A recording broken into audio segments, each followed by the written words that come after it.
But these days, I've been counting lives.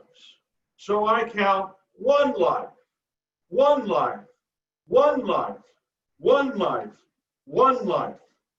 Because each time is the first time that that life has been taken.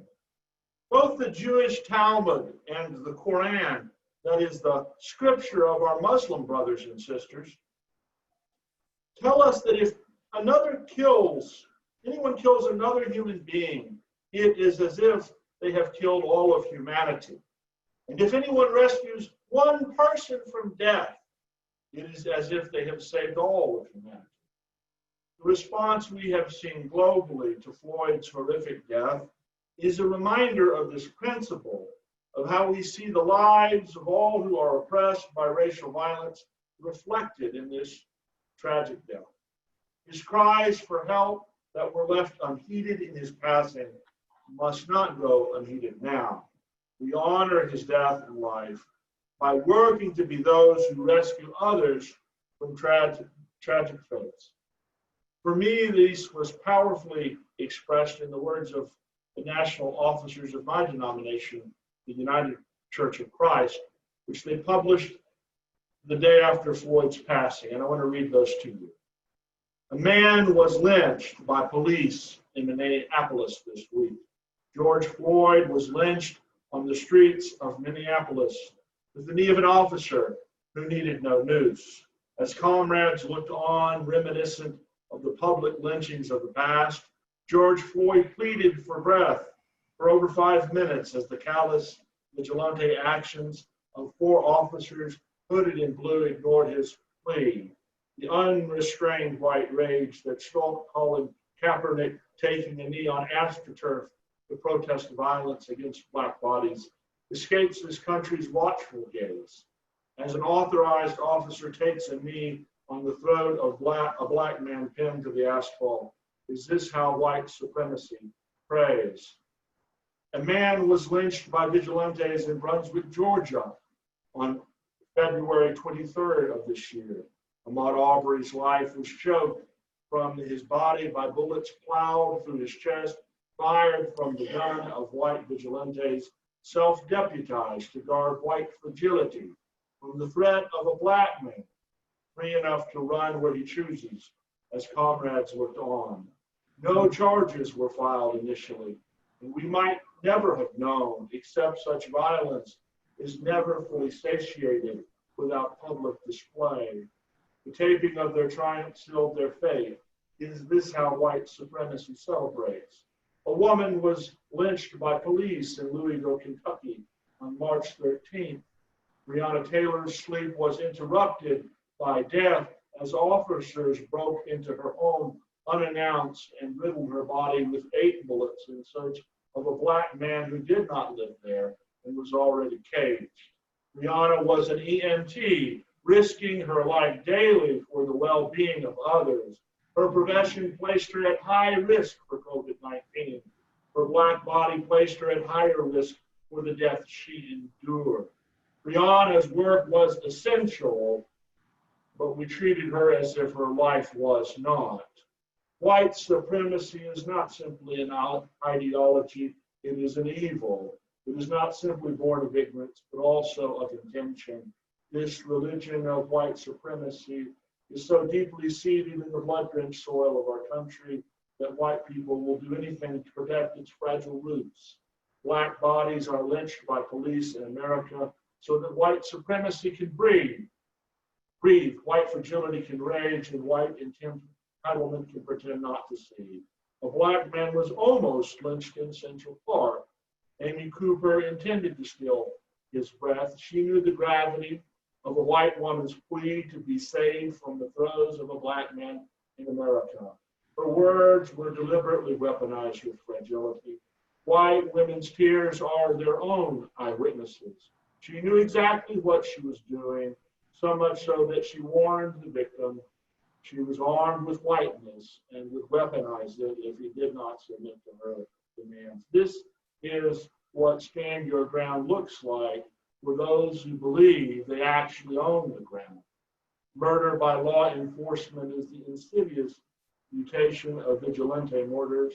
Both public executions are violations of the 4th and 14th Amendments, violations too often upheld by the highest courts in the land, but state-sanctioned murder carries the endorsement of our judicial system for America to be at war with itself. The authority to savagely murder Black people and mutilate their bodies in public displays suggests the desire to stop a power beyond one's ability to kill.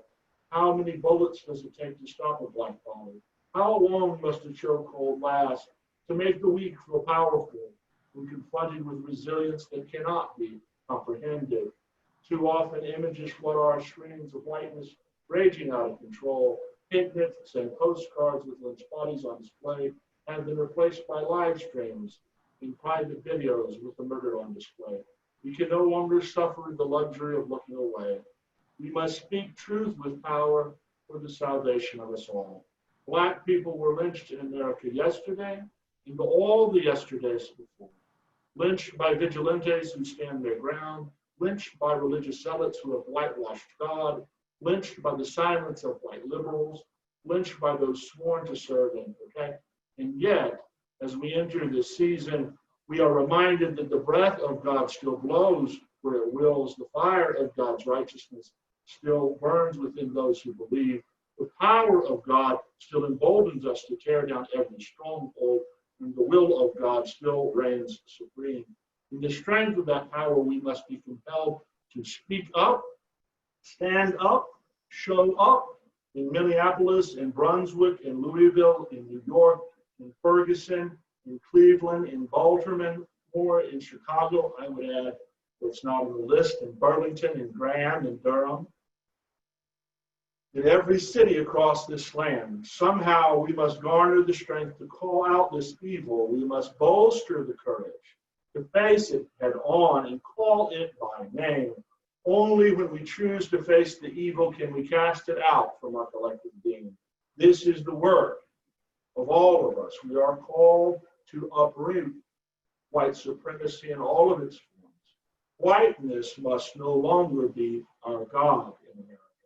Justice was lynched in America yesterday, but thanks be to God, justice refuses to die.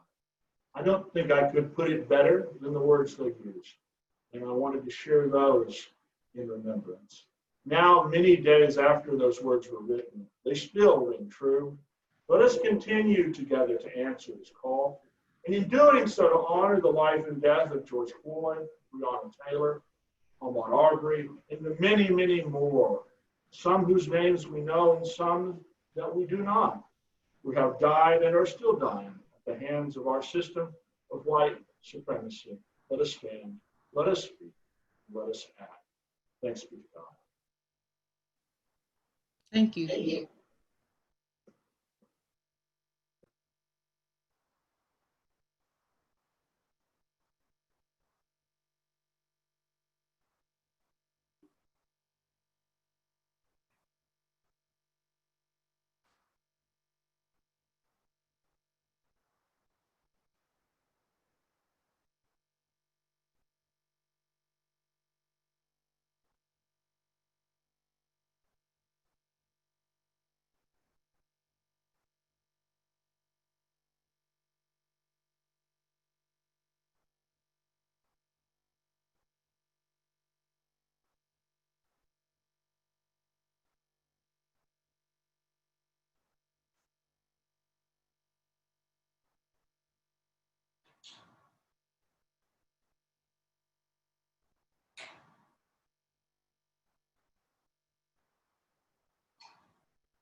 Korbett, you there?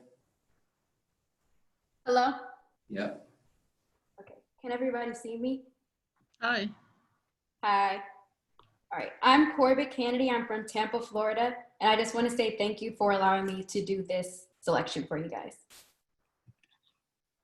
Can everybody see my screen?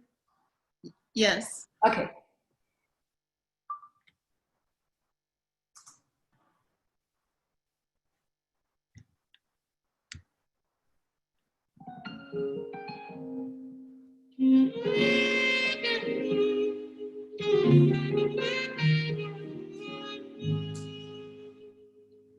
Not a second or another minute, not an hour of another day. At this moment with my arms outstretched, I need you to make a way as you have done too many times before. Through a window or an open door, I stretch my hands to you. I'm rescuing. I need you right away. I need you now. I need you now. I need you now. I need you now.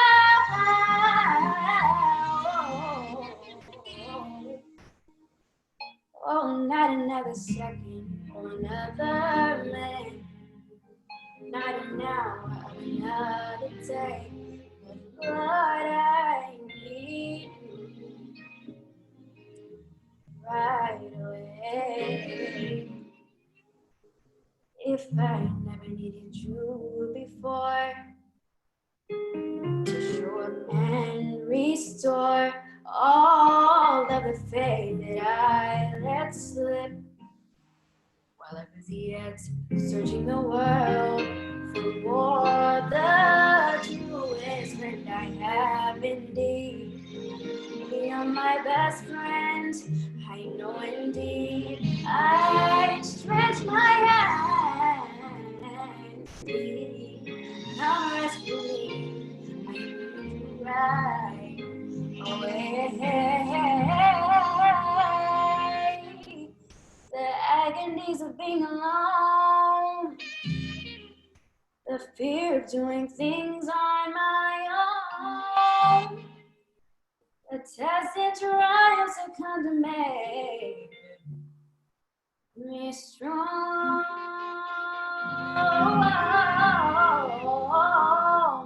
The feelings of guilt, hurt, shame, and defeat, the waves of trials that beat upon me. But to know, Lord, that in you I got victory.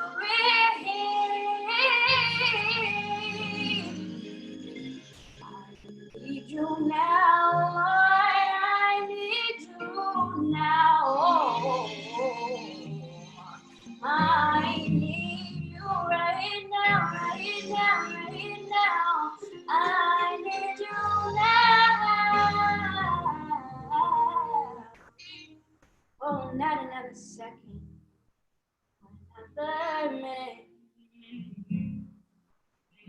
Can't wait another day. Oh Lord, please make way.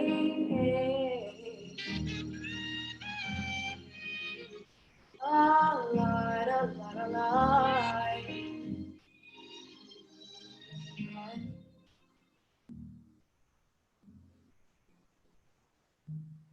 Thank you.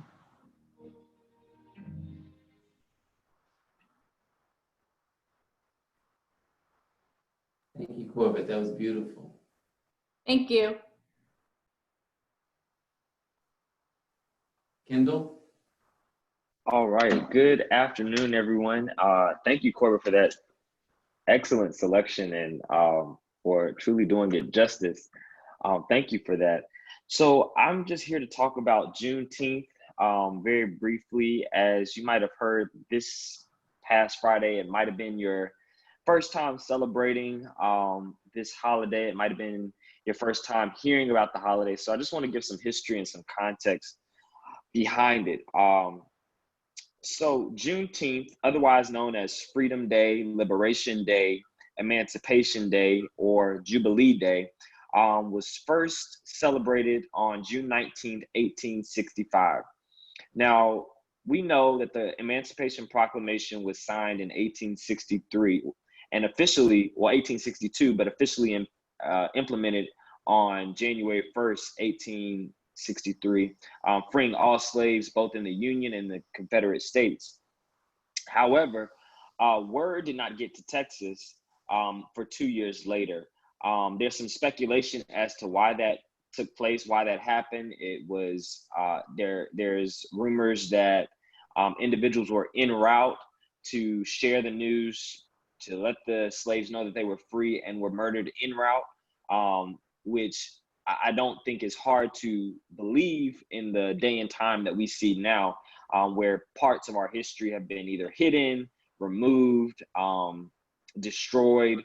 And so with that being said, word gets to slaves on June 19th, 1865 by General Gordon Granger, who gives the word of the General Order Number 3, that on this day, all slaves in the state of Texas are free. And so why do we celebrate Juneteenth, and what importance does it have? Well, first and foremost, one of the reasons is because it lets us know and it reminds us that we aren't free until all people are free. Until all are free, we're not truly free. So even though the Emancipation Proclamation is shared on 1863, freedom completely does not come into existence. As we even know today, freedom isn't fully there for our Black, brown brothers and sisters, our trans brothers and sisters, our gay, lesbian brothers and sisters. Freedom hasn't fully come. And so it lets us know that we have to continue the fight. We have to continue the work to ensure that freedom is for everyone. And it's not until everyone is truly free that we're all free. Secondly, another importance for celebrating Juneteenth is that it's a day for all cultures. While it is specifically geared toward and celebrated by African Americans because of the history and the heritage, but it's talking about the freedom of all people. So with that being said, all can participate in this holiday to ensure that freedom, because that's the main message. The main message is freedom. That freedom is observed and that freedom is carried out, true freedom. And then lastly, the message of liberation, which moves beyond freedom, in my opinion, and goes to a complete dismantling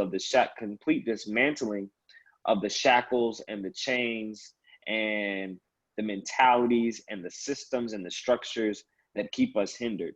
So with those three things, I encourage you to not just celebrate whenever Juneteenth comes around next year, but enjoy it this weekend. So enjoy it and celebrate it by supporting Black businesses, by learning history, by listening to the history in our own county from those Black voices who know the stories, who have the history and the heritage to go along with it. Those are ways that we can celebrate and fighting for freedom, choosing Juneteenth to be a day to fight continuously for the work of freedom and liberation for all people. Thank you so much, President Brown, for inviting me and allowing me to be here.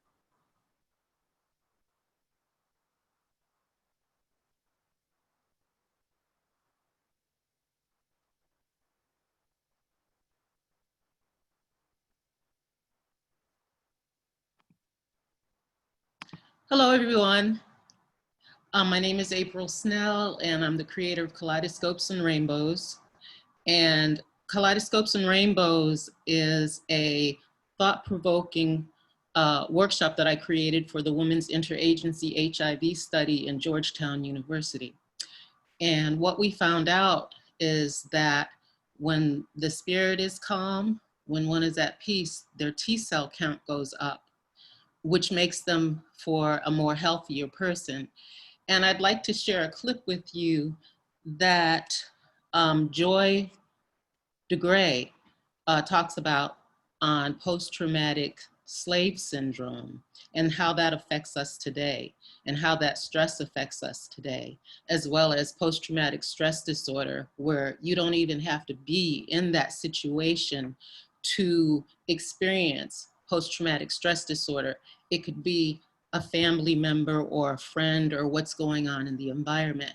So I'd like to share with you maybe about 4 minutes of DeGroy and her findings on post-traumatic slave disorder.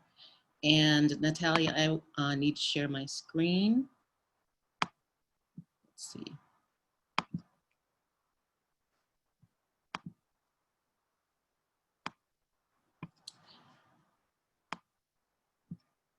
Okay, can you see my screen?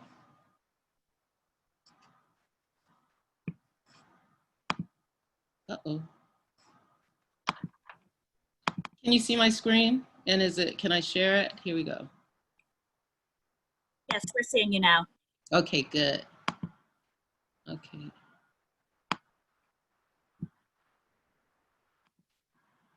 Okay. Post-traumatic slave syndrome. Can you see It's that? an explanatory theory that really looks at multi-generational. Yes. We got it. One of the things that's difficult for people is their first response is, oh my God, that happened so long ago. We're talking about people being captured, shipped, sold, beaten, raped, experimented on. And then you have to ask the question, did the trauma continue? Yes. So 300 years of trauma, no help, freed. No help, more trauma. If it's a sustained trauma, then the impact of that is also sustained. When we look at multi-generational trauma, we're looking at people who are maybe victims of natural disasters and their families and their children, generations of folks who have experienced war. And we know that there are residual mental, emotional, traumatic impact. And what I did was I started to look at the African-American experience, starting with slavery, as a real clear, long enduring trauma. I started.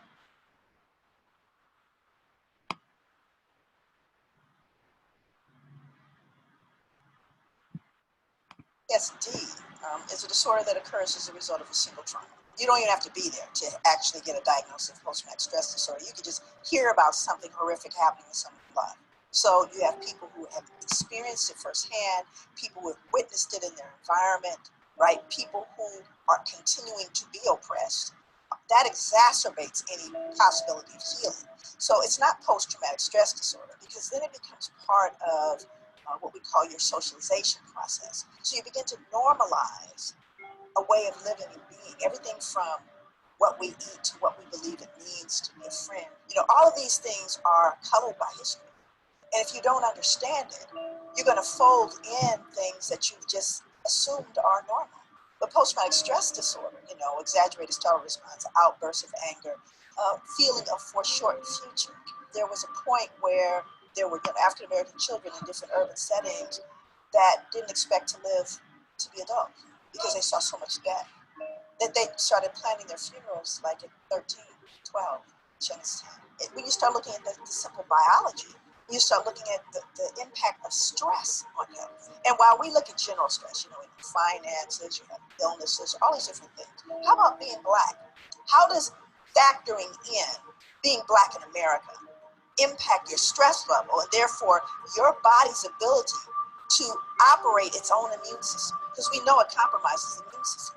Once you understand it, then you can deal with it. Because you see, it's habitual. You socialize. It becomes part of your being. So one of the ways you begin to address that multi-generational trauma is to work with the people it directly impacts, to hear from them. And when you give the people the information, they can use it. I think the first order of business is beginning to have a conversation. And the other is to educate the larger society. You have to stop the assault. So this is not purely a clinical thing. This requires social justice and change. That's where part of the healing is. It's not in a clinical setting or in a pill. It's in fairness and justice and safety and equity. We got to work with some of those clinical things, some of those issues of panic and anxiety. And we also have to deal with the fact that you have a system that is set up to oppress you and to continue to injure you. Both those things have to be dealt with. And they cannot singularly by themselves affect a change. They have to be done collectively.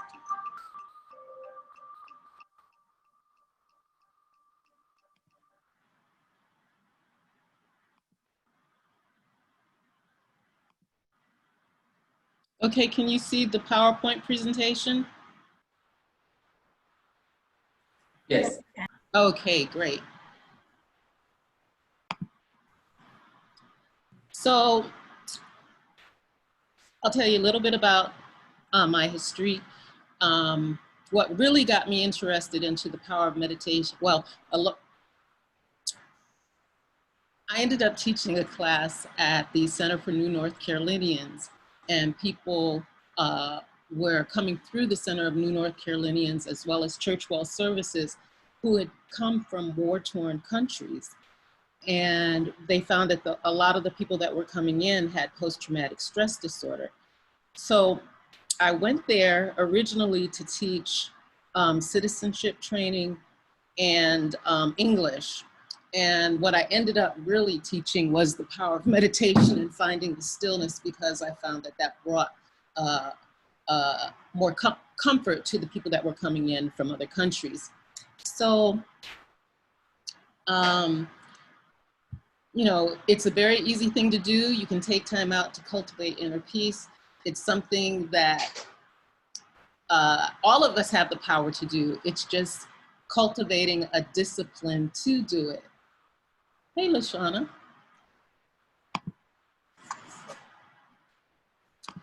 So when I went to South Africa, what I did for every class, we opened up with meditation. And when we first got there and we started developing the curriculum, the children were very energetic, to say the least. So I found starting them out with meditation in the morning helped the day to go on smoother. And also children who are affecting post-apartheid oppression, it just brought them more to their center.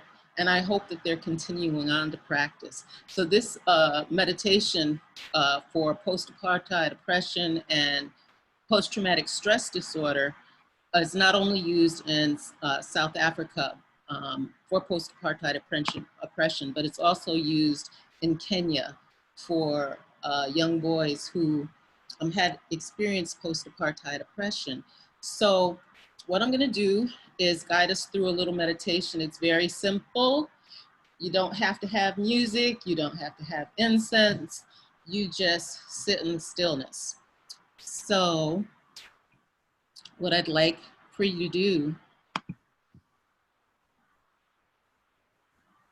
is to sit up straight and put your feet flat on the floor, your palms in your lap. And we're just gonna do a body scan.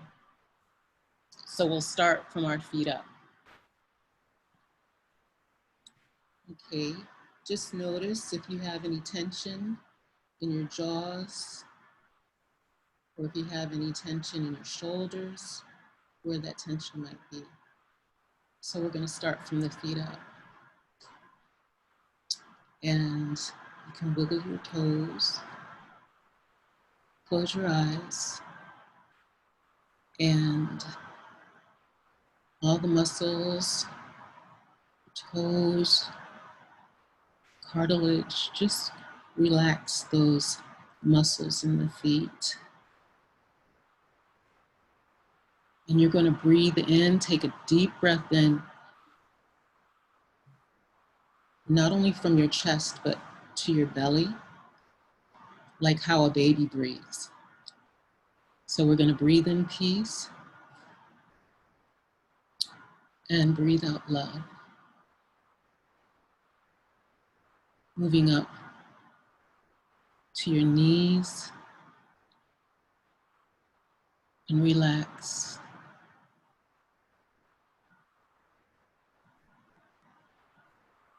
And just checking out your thighs, your buttocks, and relax. Let all the stress, any tension, just melt away, float away. Going to your buttocks, your stomach, and relax. Breathing in love and infusing your core with love, light. Any stress you feel, any tension, just continue to release. And breathing in and breathing in love, light. And check out your shoulders.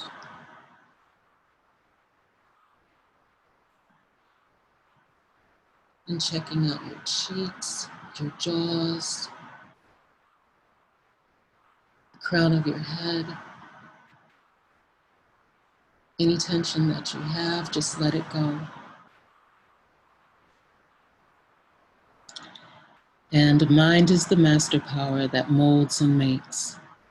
And we are mind, and evermore we take the tools of thought and the shaping of what we will brings forth 1,000 joys and 1,000 ills. We think in secret, and it comes to pass. Environment is but our looking glass. When you are centered and focused, it is easier to take care of what's going on in your day, how to strategize, how to discern,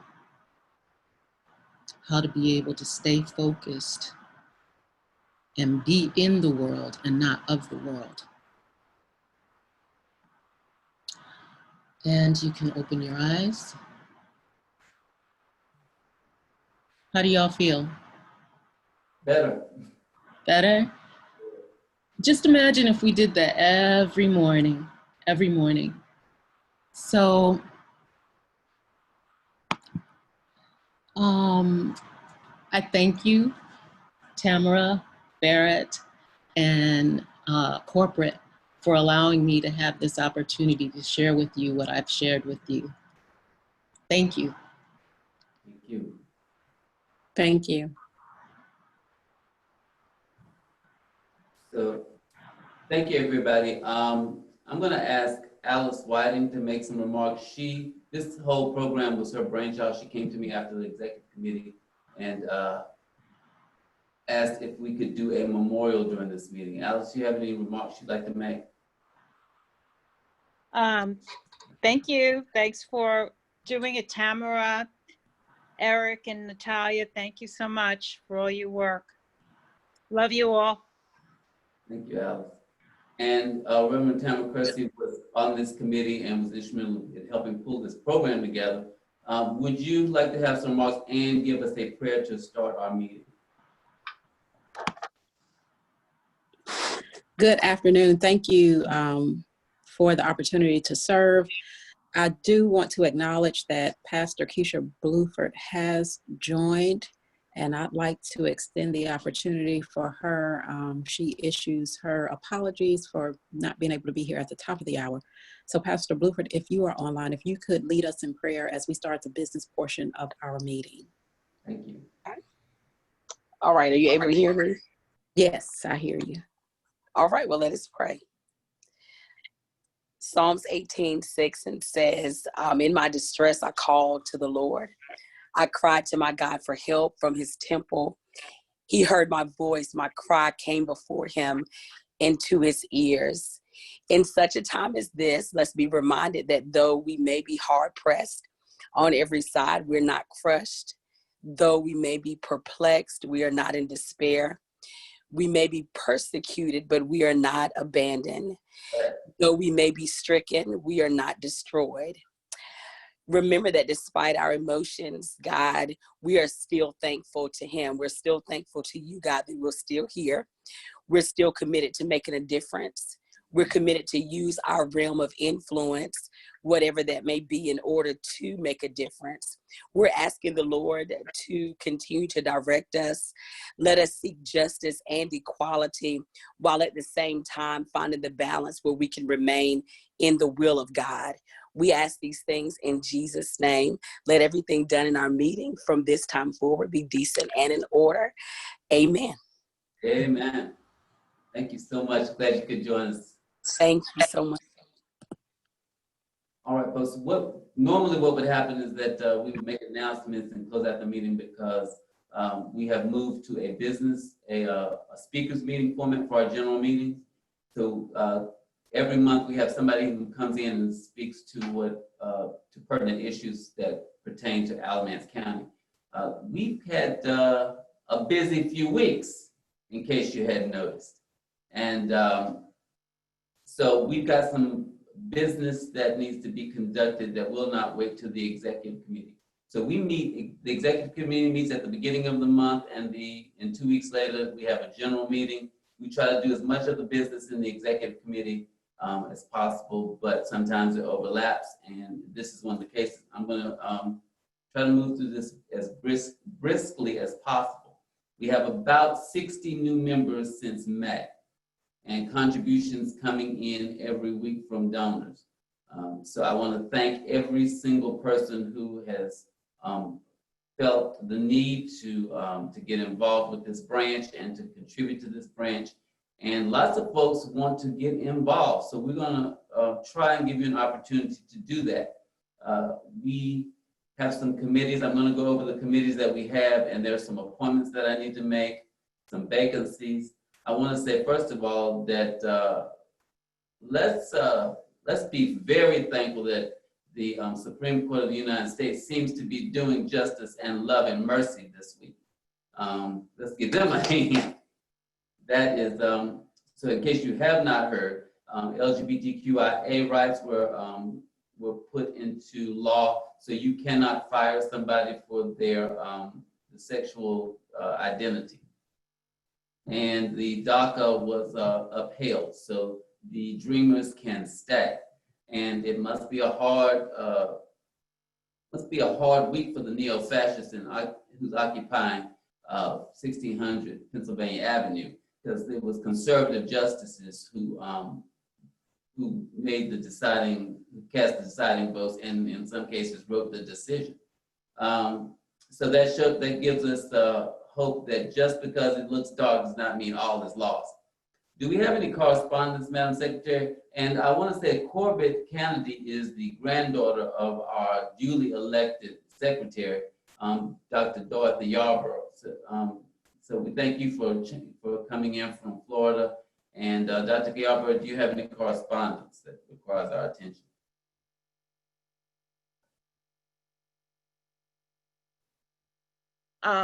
Yes, Mr. President. One piece of correspondence we have is coming from Caswell. Well, actually, it has to do with a plant that they want to build in Caswell County. It's asphalt and concrete plant, and in an already polluted area. And also involved in that, the next phase is they're considering a rock quarry. They're seeking the help of the Environmental Justice Department of the NAACP. Now, the problem is we don't know whether it's going to be built in Caswell. However, it does affect people in Alamance County, and it's certainly being built where we have the areas where the poorest minorities reside, and they already have health issues. They have reached out to the state conference president, Dr. Spearman, who has asked them to reach out to the Alamance branch. Not so sure that the Caswell County branch is as active, or if they are active at all. So they are wanting us to at least attend the meeting to see what can be done because no one is adhering to the environmental impact ordinance. So there is a great concern there. They have reached out to the Alamance County commissioners who said that they didn't know what they could do about it because the plant is being built in Caswell, and then the Caswell commissioners are not responding at all. So they have asked assistance from this branch because they have reached out to the Southern Environmental Law Center to see what help they can get. In order for those residents to get any assistance, they need to have correspondence or be working with a nonprofit. They have gone so far as to wonder if they should start another NAACP chapter in Caswell County. So rather than do that, they have asked the Alamance branch to maybe attend a meeting and at least listen and see what can be done and provide any services or recommendations that we can. What's the name of the group? The group it is actually the citizens in that area who have filed the petition. And the group that is going to build is Sunrock. Okay. So we have the correspondence started in April. And because of the pandemic of COVID-19, they have not been able to have, a meeting. So they're asking if we would at least have maybe, have a Zoom meeting or something like that to at least hear what they have to say and then to provide the assistance that we can. Okay. Crystal. And it's coming from Anita Faust. The correspondence is coming to us from Anita Faust as well as from Dr. Spearman. Oh, Dr. Spearman. Okay. Thank you. Crystal, you had some comments. Do you know about this? You got anything you want to add to this? I do. It's out here in Pleasant Grove. It's on 62. I've been contacted by the change makers of Caswell. They've been trying to fight this, I know, at least 6 months. It does affect us out here in Pleasant Grove, which is indigenous out here. I've been to a couple of their meetings before. Mm-hmm. And they're just they've been fighting with the Caswell County commissioners on the asphalt plant.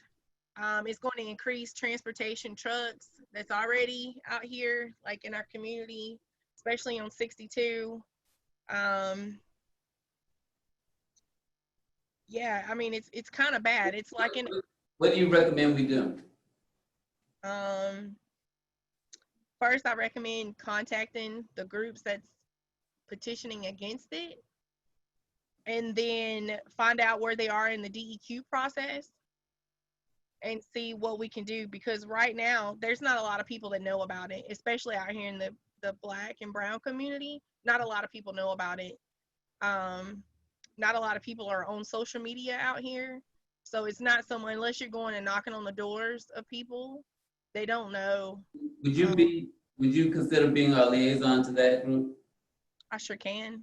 Okay, you are so appointed to as liaison to this group, and if you we'll take committee reports from you. We don't have an environmental justice committee. We can talk about whether or not we want to form one after this meeting. Okay. Okay, sounds good. Okay, thank you. Thank you, Dr. Yarborough. Anything else? Any other correspondence? The only other correspondence we have, of course, has been the invitations we have been getting from National to participate in their Zoom meetings and tele meetings on various issues, such as yesterday they did do Juneteenth, and this branch has participated in every Zoom or teleconference that has been presented by National. So we get that on a regular basis, sometimes 2 or 3 a week. And so we have been represented on those calls or at those particular meetings. Okay, thank you. If you're on this call and you would like to get information about participating on one of those calls, Natalia, would you put the secretary's email account up in the chat somewhere? If you'll email us, we can make sure you get on the list to be invited to these calls if you'd like to be on the national calls with the NAACP, if you're not already getting those invitations. Treasurer's report. Kathy, how much money we got?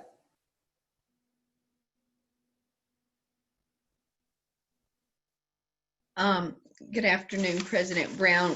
Our current balance is $8,720. Okay, do we have any outstanding fees to nationals or state that we need to pay?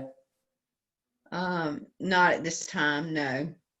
Okay, we're going to just accept that as information without objection. Thank you, Kathy. You're welcome. So I have a couple of appointments that I'd like to make. Like I said, we've got a lot of new members, and for a long time, our political action chair was run by Dana Courtney, who did an outstanding job when she retired from being criminal justice chair. Nobody would be the chairperson, and we ended up dividing all the work she was doing up amongst the committee, which was about 6 or 7 people. So we've been operating with that leader full model, but gearing up for the election, I think it's a good opportunity to start fresh with a new chair. And Anthony Pierce has decided that he would be willing to fill that position as the political action chair. I would like to put his name in as well. I've already appointed him. I would like it ratified by the membership. That will require a motion. And the chair so move. Mr. Chair, I make a motion that we accept Anthony Pierce as the chair of the Political Action Committee. This is Elaine Berry, and I second. Elaine Berry, second? Yes. The motion was made by Dr. Yarborough and seconded by Elaine Berry. It's open for discussion. I'll call the motion. All those in favor signify by saying aye. Aye. Aye. Aye. Aye. Gotta be a better way to do that on Zoom. All those in favor, all those opposed have the same option. The chair determines that the ayes have it, the motion is carried. Congratulations, Chairman Pierce. Do you have any remarks you'd like to make? President Brown, thank you to the entire membership and leaders just for this humbling opportunity to serve and carry out the vision of the NAACP Alamance branch. So I look forward to this exciting opportunity. Thank you for your vision and ability and trusting this very vital and critical position into my hands. And I look forward to gleaning from all those who've gone before me, especially the outstanding work that's been done prior to my appointment. And so I just ask you continue to keep me and the committee in prayer as we carry out the duties and the business of the committee. The goal is to continue at least the first initial meeting to meet as they have in the past. I think it was the first Wednesday of the month. So that'll be in a couple weeks or so. And if the existing members are okay with that, we would like to at least keep that initial one there, and then we can talk about how we move forward from there. Feel free to reach out to me. I can be contacted by email, apeer1709@gmail, and I'll get that over to Natalia, as well as my cell phone contact is 919-656-5363. So thank you again, and I appreciate it, and I look forward to working with you and working under your leadership. Thank you, Anthony. I'm going to talk about what the committees do in a few minutes. So I will describe your committee right now and let you do it, but I'm going to go through all the committees towards the end of this. But thank you for your willingness to serve. The harvest is plenteous, but the laborers are few. So we are glad to have you laboring in the vineyard with us. The next person is Criminal Justice Chair. We have not had a Criminal Justice Chair in about a year. And so we are very thrilled that Dr. Charlie Flint is willing, able, and more than qualified to fill that position. And so that will require a motion as well. This is Tamara. I make a motion that we accept Dr. Charlie Flint as the chair of the Criminal Justice Committee. Thank you, Madam President. Is there a second? John Ewing, second. It's been motioned and properly seconded. Is there any discussion? I'll call the question. All those in favor of Dr. Charlie Flint serving as Criminal Justice Chair, say aye. Aye. Those opposed have the same option. The chair recognizes that the motion is carried, and congratulations, Chairperson Flint. Do you have any remarks you'd like to make? I just feel very humbled that I've seen the appreciation of the NAACP in terms of doing the work that's been doing for over 100 years. And I'm a member. I am new to the area, but not new to this field. I've been working in this field for over 40 some years in many ways.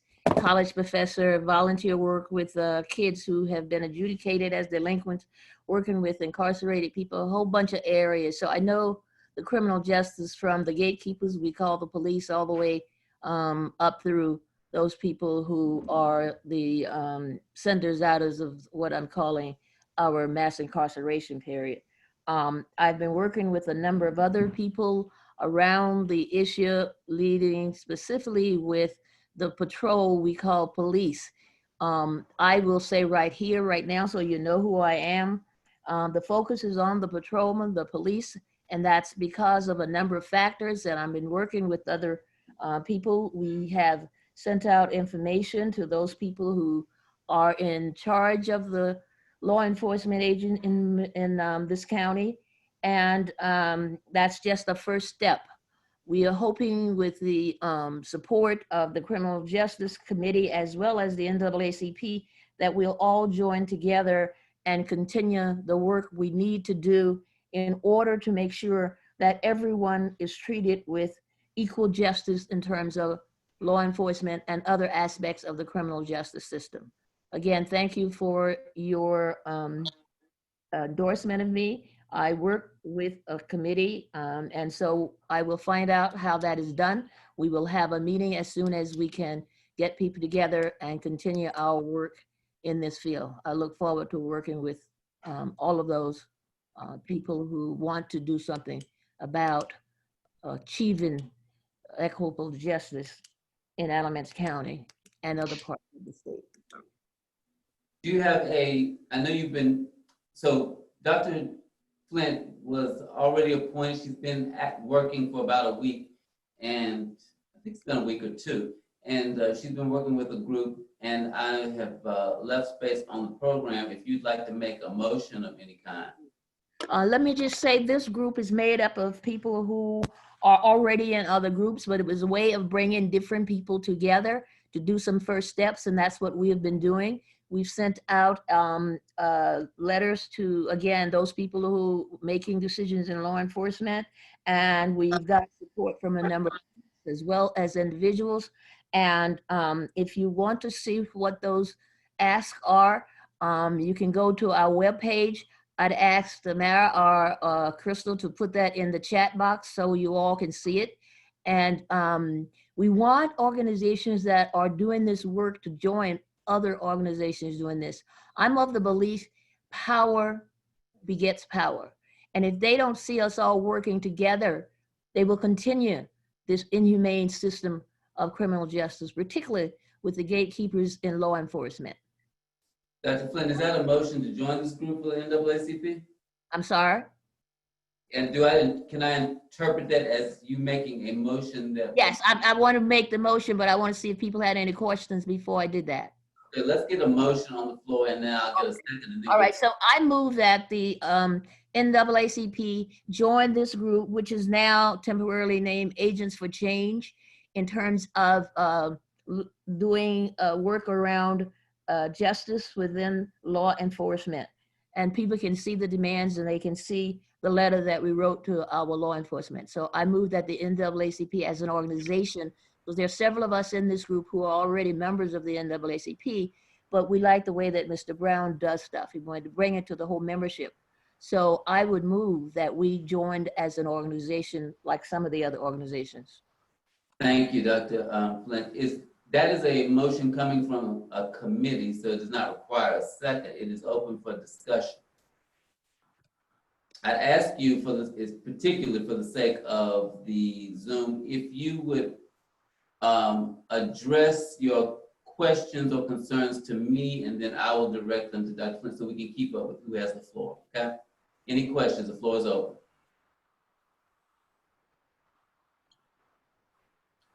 Mr. President, what exactly, so are they asking the NAACP to just partner with Agent for Change? Is that what Dr. Flint is that what I'm understanding Dr. Flint is asking us to do? Is Dr. Yarbrough correct in that you're asking, the motion is to partner with? Yes. Yes, that's it. Okay. Mm-hmm. Any other questions? Hearing no other questions, I'll call a previous question. And hearing no concerns, I'll call the previous question. All those in favor of joining in partnership with this organization as motioned by the committee, say aye. Aye. Aye. Aye. Those who oppose have the same option. The motion is carried. We have a brand new partner. Thank you, Dr. Flint. Thank you. All right, folks. I'm going to run through, we're right at an hour. I'm going to run through the vacancies. Natalia, if you will put up the secretary's account, email account again, if you hear something, and we're going to put these up on the website, and I will be happy to talk with people if you hear something that is of interest to you. But lots of people want to work, and here are most of the work of the NAACP is done in committee work. So first of all, we have legal redress.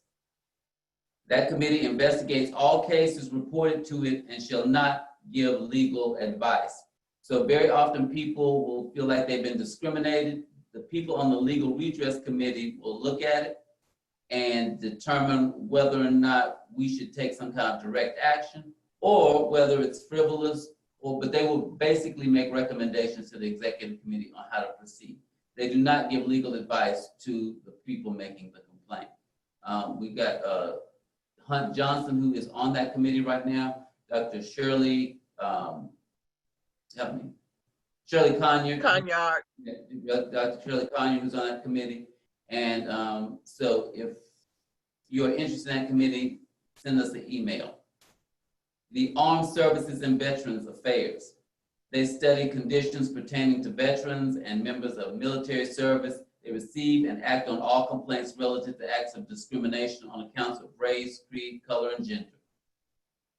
There is the Criminal Justice Committee. Dr. Flint is the chair of that.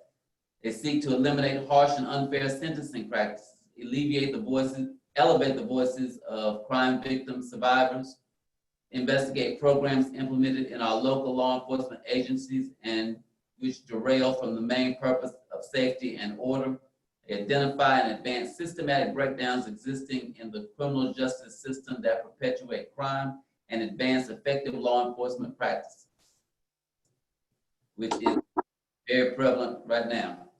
Communications, press, and publicity. That is one question. Yes, ma'am. Who's on the Criminal Justice Committee with Dr. Flint? I'm sorry, thank you. The Criminal Justice Committee is Dr. Flint, Debbie Smith, Jose Algaria, and I think that's it. Seems like there was another person. Natalia. Is Natalia on it? I don't think so. Okay. So that also brings up another question. If you feel like you might be getting out there by yourself, Dr. Yarborough and I are ex officio members of all committees. So you got 2 built-in committee members. Communications, press, and publicity to promote media content consistent with the fundamental goals of the NAACP. Eric Barker and Natalia Barker are members of that committee. And Tamara Kersey has been, are you a member of the committee? You help out a lot. So, and this beautiful background and the stuff on Facebook and Twitter and Instagram and all the work that we do media-wise is a direct result of their hard work. So if you're interested in joining that committee, let us know. Community Coordination Committee. We have not had a community coordination committee in 5 years.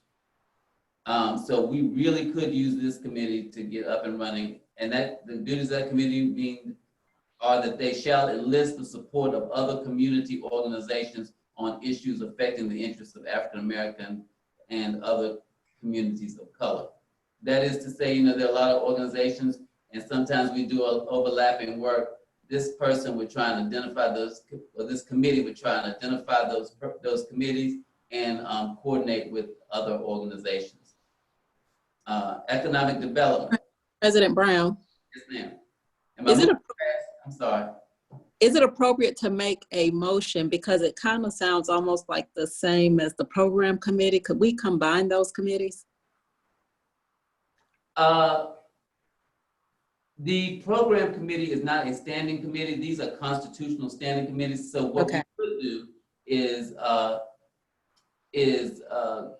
just move the committee, the program committee up.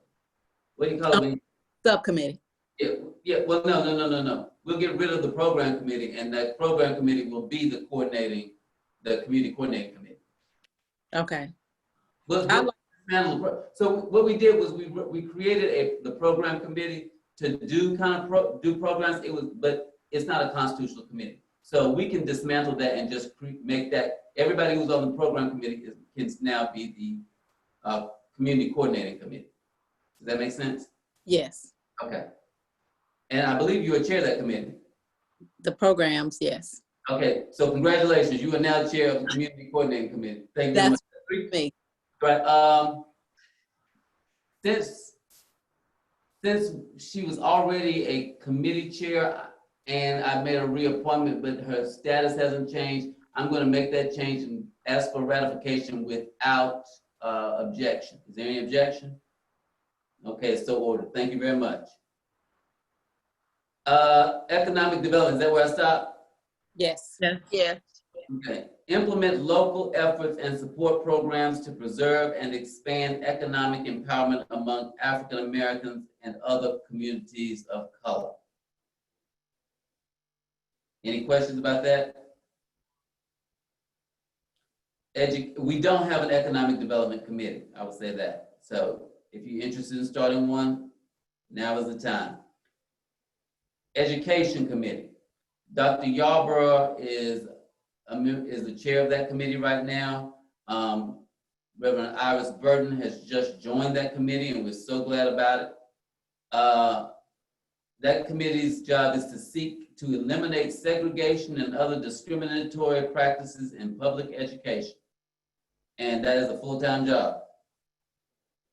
Yes, sir.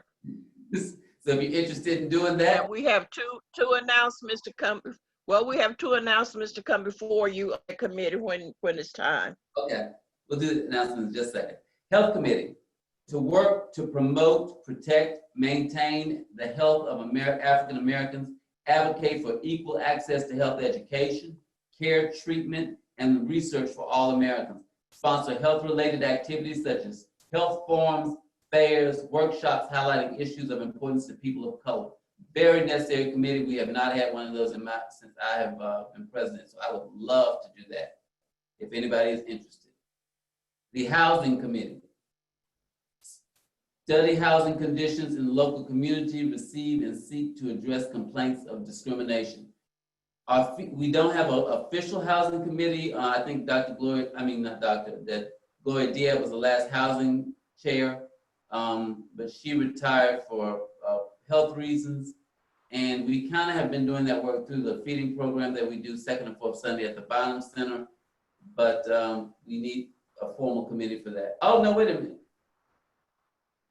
No, I take that back. Housing, I got to mix up with another committee. Housing is chaired by Jose. I'm sorry, Jose, I didn't mean to slight you. I was thinking economic development. We don't have an economic development committee, but the housing committee is chaired by Jose. And it's to study housing conditions in the local community, receive and seek redress of complaints for discrimination. The Labor and Industry Committee. Ms. Diaz was the chair of the Labor and Industry Committee. Work to eliminate discriminatory employment practices in industry and government, wage differentials, raise the wage based on race, unequal opportunities for training, promotion, and unfair dismissals. Any questions? And political action. That is chaired by Anthony Pierce. And that the job is to seek to increase registration and voting, seek to repeal of racial discriminatory legislation, work to improve the administration of justice, seek to secure equal protection under the law, and the committee shall be nonpartisan and shall not endorse candidates for public office. We don't tell people who to vote for, but we tell the truth on everybody, so we can discuss their voting record. We just can't tell people who to vote for. Like Amy Gailey did not vote for fully funding the Board of Elections, but we can't tell you not to vote for. We can just tell you that she didn't vote to let everybody vote in the budget. So, religious affairs. We haven't had a religious, I think LaShawna Usher was our last religious affairs chair. I think that's been about a year ago. The goal is to promote an educational program designed to give moral and ethical interpretation to the civil rights struggle, and list the support of such organized religious groups for membership, fundraising, and the struggle for equality and full civil rights.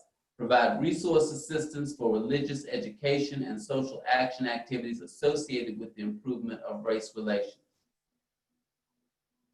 If anybody's interested in that, let us know. Young Adult Committee. That is a committee of branch members who are from the ages of 21 to 40 to create a mentorship program to serve as a support bridge for youth and college division to branch. So people who are in college have their own branches called youth and college division. And when they graduate, they transition to the jurisdictional branches. And so the youth adults would be mentors as they transition. And they also are to provide networking and social opportunities for young adults in all activities and leadership within the branch. That sounds like a lot of fun. Too bad I've aged out of that group. But if you are within that age group, please let us know if you want to be over that committee or a part of that committee. That's all of the committees, folks, that I have that are constitutional committees. If I didn't mention something and you have an interest in it, you let me know, and we will create a ad hoc committee to meet the needs of whatever kind of advocacy is burning in your heart, because we want everybody to be doing what they're passionate about. And so I have a few updates, and then we'll turn it over to the announcements. The Board of Elections budget update is that the Board of Elections seems to have, they've released the funds to let the Board of Elections kind of operate within their budget without having to go back to the Board the County Board of Commissioners every time to get money. We did not get all we asked for, but that's a step in the right direction. I want to thank everybody who showed up at the rally, who showed up at the County Commissioners meeting. Dr. Yarborough is a member of the Board of Elections. Do you have any remarks you'd like to make? No, I certainly want to thank everyone who participated. And then, so instead of the 53% cut, we do now have the 344,000 back, so that the executive director will have it will be in the budget. Rather, we asked for $1,300,000, they gave us 601,000, and we will get the other 344 from the COVID-19 funds. And rather than do a resolution, I think former Commissioner Bob Byrd made a recommendation that the county commissioners do a resolution so that we would have the rest of the funds. So they entertained that for a moment, but rather than do the resolution, they voted by acclamation that they would provide the rest of the funds if the COVID-19 monies did not come in, or if there were strings attached to that. So we certainly appreciate his making that recommendation, candidate Bob Byrd, for making the recommendation, as well as your statement, Mr. President. Thank you. Thank you. And I just want to say this. This is the reason why we need all the committees, and we need all hands on deck, and we need people paying attention everywhere, because racism is so systematic that while we were all kind of distracted by police brutality, the county manager was submitting a budget over here that would have defunded the Board of Elections, which provides for access to a safe and secure ballot. So 54% cut, if we don't have people looking everywhere all the time, then that will, those kind of things will get biased, and that is real advocacy. I talked to one of the county commissioners, and they said, with all the budget cuts, it's hard to know where to cut. And I said, yeah, but this is the only department that is central to our democracy. And so we will not let you just get away with defunding a central part of democracy, especially in this crucial election year. So I want to thank the members of the Board of Elections, the people who attend the Board of Election meetings, all of you we have NAACP members who regularly attend those meetings, and they sound the alarm to us when something doesn't seem quite right. So thank you very much. The Board of Education press conference update, some of you know there was a teacher who, in response to the protests across the country, said that the protesters were not making a point, they were animals. The superintendent made a statement, but they felt a little slow in responding. We told them we were having a press conference, and we had that press conference on Saturday after the following week, and that Friday she had been released from employment. She is no longer a employee of the Alamance Burlington school system. So thank you for bringing it to our attention. I think Iris Burton is the first person who called me. When these things come up, we need people paying attention and calling it to our attention so we can act. And some of you have seen over the past couple of days that the Assistant Registrar of Deeds, I think Cheryl, I don't know what her name is, but she's Assistant Registrar of Deeds, and she's made some disparaging comments about poor people that are distasteful and victim shaming, and we will be addressing that too. I called Brian Haygood, the county manager, on Friday. He has not returned my phone call yet, so I'll be making a statement about that in the coming day or two. Are there any, did I miss anything, Dr. Yarborough? No, those are the committee's reports. I think that's all that you had on the agenda for right now. Natalia, We had just a couple of, well, let me go back to the, go ahead, I'm sorry. Natalia, did I miss anything? Doesn't sound like I did. Okay. No, you did not miss anything. Announcements. Dr. Yarbrough. Well, two things from the Education Committee. One, and I'm glad, I hope Iris is still on. Elon University is offering a free 4-week tutoring, mentoring class for students. Now, here is the issue. Our students, and we need to find out which of our students will not have access, because what has happened is, even though the school allowed the students to use computers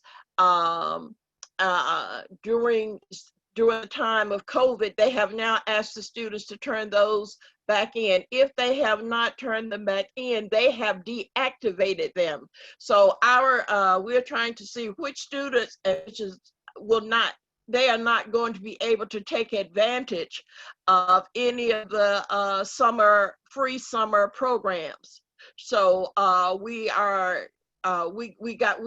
received a call about that. So I think that is something that we need to look into as well. Because if they're going to provide a free 4-week program for our students, and they certainly need it since they have been out of school for so long and we don't know what's going to happen, they need to, and they are wanting to take advantage of it, then we certainly need to do that. So we will look into that and get back with you, Mr. President, on that. Okay. The other thing is we have a request coming from the Education Committee, is that we started with 100, Closing the Gap program started with about 100 plus young men in the 8th grade, and we were tracking them and who were good students who may have needed some encouragement to keep their grades up, but would have the potential to matriculate to college. Of that 100 and plus minority males, they are graduating this year, but believe it or not, we have 22 out of that 100 plus who maintain at least a B average, who did not get into any trouble. So we were able to have a program for them, and we are trying to, and they have all been accepted to college, but that's just 22 out of over 100 and plus. We need to find out what happened to the other students, why their grades fell behind. And we are asking, and we are trying to help them with scholarships, because right now it's difficult for them to get scholarships, and a lot of our institutions have not completed all of the financial aid packages. So we're asking individuals and organizations to help us we're trying to give them at least $200 that would help them pay deposits on room and board or get books. So we're asking the NAACP to contribute $100 to that, and then anyone else who would like to give a donation, please do so. So I'd like to make a motion that we give $100 to the Closing the Gap program. That is a motion. Thank you, Dr. Yarbrough. That's a motion coming from a committee. It does not need a second. It's open for discussion. Any questions, concerns? Hearing none, I'll call the question. All those in favor of donating $100 to Closing the Gap, say aye. Aye. Aye. All right. Those who oppose have the same option. The motion is carried. Thank you, Dr. Yarbrough. Let's recognize candidates. Are there any candidates on the phone? I mean, on the call, on the Zoom? I'm catching up with the technology. Any candidate? This is Bob Byrd, former county commissioner and candidate for the Board of County Commissioners, one of three seats that are open. So please bring back Bob Byrd. Thank you. Elaine? I can speak for Ricky Hurtado. Unfortunately, Ricky's under the weather and couldn't be here. But he sends his respects to all of you. Oh, and he's running for state legislature in District 63. Thank you. Anybody else? Any elected officials on the call? John Ewing here, councilman for City of Evan. Thank you so much, President. Thank you. All right, any partnering groups have any announcements before we go? Hey, Barrett, it's Crystal. I'm sorry I couldn't get off mute quick enough. I am working on Kristen Powers' campaign. Oh, thank you. So I'm just saying I'm here for her. Kristen Powers, thank you. Barrett, can I speak for Alamance County Democratic Party? Certainly. I'd just like to say that I think that it was a powerful coalition when we all gathered together and made it known what was happening with the Board of Elections budget. And that's one reason that it's really wonderful to have Dorothy and Noah Reed and Ben Anspacher representing the party on because they inform us very well about what's going on. I'd also like to say that we are working on an effort that's going to start very soon to encourage people to get absentee ballot request forms in. I just want to remind everybody, please stay safe, wear masks, and socially distant. Thank you. Thank you, Elaine. Yeah, that's really what advocacy looks like, what happened the other day. This NAACP is nonpartisan, so I want to give the Republican Party same time. Do you have anybody got any announcements for the Republican Party? The Communist Party? Man, I have a comment for the Native parties. I don't want anybody to say they got discriminated against. The Socialist Party? What the Libertarian? Okay, thank you. Go ahead, Crystal. So I'm just here representing the Native American Caucus for the North Carolina Democratic Party. We are starting our campaign of education for Afro-Indigenous, bringing awareness about that. So I'm just letting you guys know that we are here. When do you meet?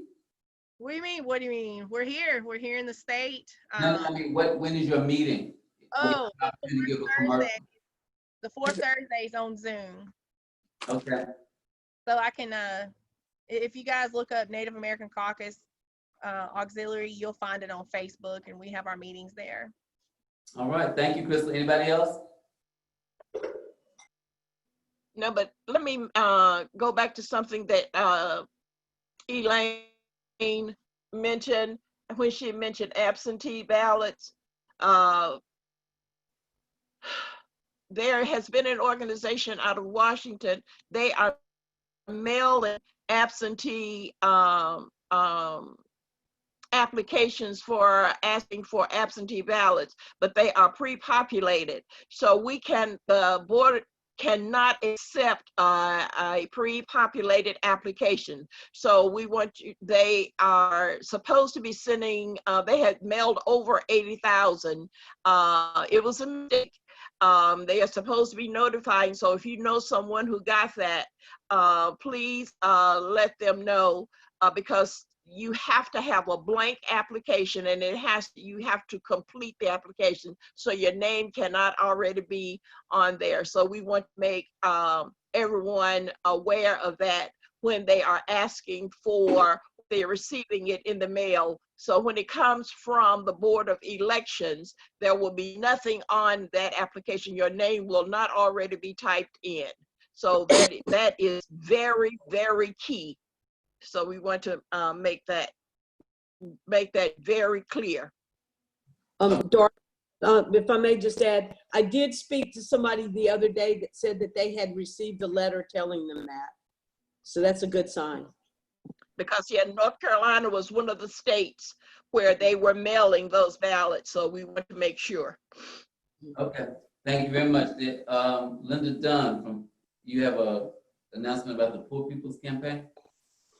Well, I don't have an announcement, but I just think we should support the Poor People's Campaign and keep up with the things that they're doing. I just came off the webinar. I don't know how many of you are following that, but I think nationally, it's really important for us to stay connected with national efforts like that. And I was very, very impressed. I think there's another session at 6 o'clock tonight, maybe. 6 o'clock, yes, Linda, at 6. I watched it earlier because I'm in Minneapolis right now, so I watched the morning session. But it was really excellent, and I just really encourage us to, you know, to partner with that group and to continue to support what they're doing nationally as well. Thank you. Thank you, Linda. We're having a nationwide meeting. We got folks from Minneapolis and Florida. Go ahead, Alamance. So I want to thank everybody. Is there anybody I missed? Anybody? Any group? I don't want to leave anybody out. Okay. No, so, but we do need to announce that our communications secretary's computer died. And so I want us, the branch, to be aware of that in case. I think she's going to see if she can fix hers. If not, I would like for us to be prepared to purchase a computer for our communications chair. It is very needed. We cannot have her, Natalia, without a computer. I'm sorry. So I would, actually, I'd like to make a motion. If she can't get hers fixed, that the NAACP purchase a computer. Well, let's see if she can get it fixed, and then we'll take it up at the executive committee meeting, okay? Well, I just make sure we keep that in mind and let it be part of whatever real recording. It sounded like a motion, and I think you would check my parliamentary procedure, but that sounded like a motion. Is there a second for that motion? I stepped on it, I'm sorry. I'll second the motion for a computer for Natalia. It has been made and properly seconded. All those in favor say aye. Aye. Those opposed have the same option. Motion, hearing none, the motion is carried. Thank you very much, folks. I just want to say I thank you everybody for coming on to the call today. And I know it was a little long, but we had some business that could not wait to executive committee meetings. So I appreciate you bearing with us. And if there is nothing else that concerns the Alamance branch of the NAACP, we stand adjourned. Thank you. Thank you. Thank you. Thank you, Barrett. Thank you, Barrett. Bye.